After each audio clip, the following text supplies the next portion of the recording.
A'udzubillahiminasyaitonirrajim. Bismillahirrahmanirrahim. Assalamualaikum warahmatullahi wabarakatuh. Teman-temanku, saya akan sharing tips sederhana bagi Anda yang ingin memajukan hidup. Baik maju secara finansial, maju secara kecerdasan, intelektual, dan maju secara spiritual. Anda bisa maju secara finansial, tetapi kalau tidak maju secara spiritual, ya untuk apa? Karena jatuhnya bisa begini, Anda punya duit tapi hidup Anda bisa saja tidak terhormat. Ya untuk apa hidup semacam itu? Anda punya rumah yang bagus, berumah-rumah, tanah berkapling-kapling, tapi ketika Anda hanya menjadi buah tutur yang buruk, apalagi sampai generasi kemudian, ya untuk apa? Ya, karena di dalam prestasi itu hampir sampai di ujungnya itu berisi kehormatan hidup. Nah, kehormatan ini adalah sukses yang sangat prinsipil. Jadi punyailah duit, punyailah harta, punyailah sanak saudara, punyailah tetangga yang baik, tetapi terprinsip akomodasikanlah semuanya itu di dalam kehormatan hidup Anda. Saya akan mulai tips ini mungkin bisa sangat berseri, dan serinya sampai kapan itu terserah nanti pembicaraan ini mengalir sampai jauh atau sampai dekat. Mulai dari tahapan ketika seseorang sudah punya rumah, ya, tidak peduli itu rumah kredit, rumah cash, rumah mertua, rumah warisan, itu tidak ada persoalan untuk itu. Rumah itu agar membuat penghuninya maju harus memenuhi dua syarat. Satu, syarat artistik, yakni keindahan. Kedua, syarat etik, yakni kebenarannya.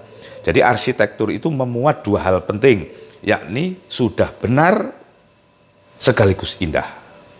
Nah, soal keindahannya, kalau Anda masih keluarga baru, keluarga yang sedang merintis, pelan-pelan saja tidak apa-apa. Ya, rumah tidak usah direnovasi dulu kalau dananya belum ada, yang penting bisa untuk tidur, untuk berteduh, itu sudah sangat cukup.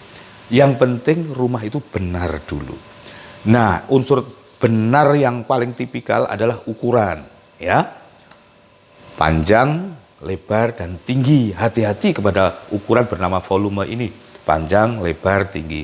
Kalau Anda membuat ketinggian, ukurlah secara etik, apakah itu berdampak positif tidak hanya bagi Anda, tapi juga bagi tetangga Anda. Kita boleh meningkat rumah, tetapi ada norma-norma etiknya. Dari mana ukuran norma etik itu? Nurani Anda. Itu yang pertama. Terus kebenaran ukuran yang kedua adalah panjang dan lebar. Panjang dan lebar yang paling peka adalah panjang dan lebar yang di depan, yang itu akan menjadi pagar rumah Anda. Ya, pagar itu bisa samping, belakang, depan. Ya. Nah, pagar ini usahakan kalau rumah Anda ingin berkah, ingin mencerdaskan, menenteramkan, dan menghormatkan, jangan pernah melanggar ukuran. Ya, mentang-mentang di belakang orang tidak tahu, Anda mencuri sesenti, 2 senti. Dan Anda sadar dan Anda melakukannya hanya agar rumah Anda mendapat keluasan tambahan. Keluasan tambahan yang tidak seberapa itu akan mendatangkan tagihan yang luar biasa bagi hidup Anda sepanjang hayat.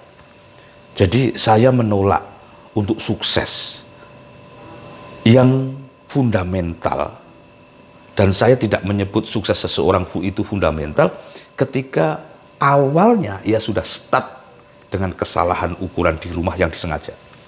Yang paling peka adalah pagar depan. Ya, kalau Anda tidak memiliki garasi, rumah Anda kecil, hati-hati. Anda memang punya carport, lumayan. Tapi ekor mobil Anda, kalau Anda sudah memiliki mobil, itu pantatnya sering tidak terakomodasi oleh pagar. Karena carport itu biasanya sangat terbatas. Sehingga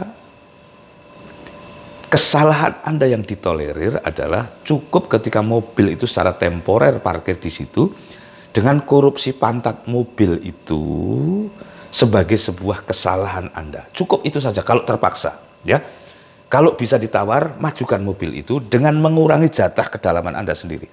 Ini Anda akan didoakan oleh para tetangga. Tapi kalau terpaksa pantat Anda di luar, jangan Anda tutup dengan gerbang Anda, karena itu sudah hak-hak publik. Saudaraku, tip pertama, mulailah mewaspadai bentuk rumah Anda. Agar doa Anda sudah dimulai dari start yang paling fundamental. Nanti kita akan ketemu di tip berikutnya. Agar hidup lebih maju, baik secara finansial, intelektual, emosional, dan spiritual. Wabillahi taufiq wal hidayah. Assalamualaikum warahmatullahi wabarakatuh.